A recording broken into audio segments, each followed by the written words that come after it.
Adding and changing keyboard fonts on your iPhone 15 allows you to personalize your typing experience and express yourself with unique text styles in various apps and communications. Here's how it's done.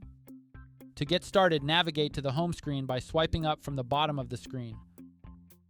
From the home screen, tap on Settings. Next, scroll down and tap on General. Then tap on Keyboard. To continue, tap on Keyboards at the top of the screen. Then, tap on Add New Keyboard.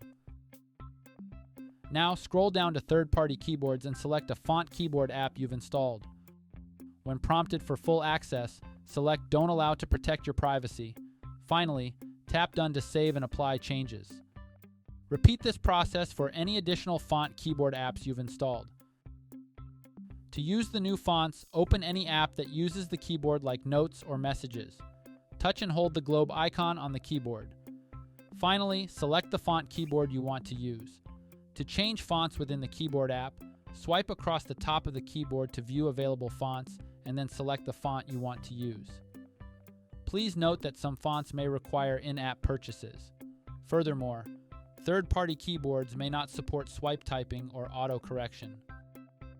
This feature allows you to customize your typing experience on your iPhone 15, but be aware that you might lose some standard keyboard functionalities when using third-party font keyboards. And that's it. Please subscribe to this channel if you found this video helpful. Thanks for watching.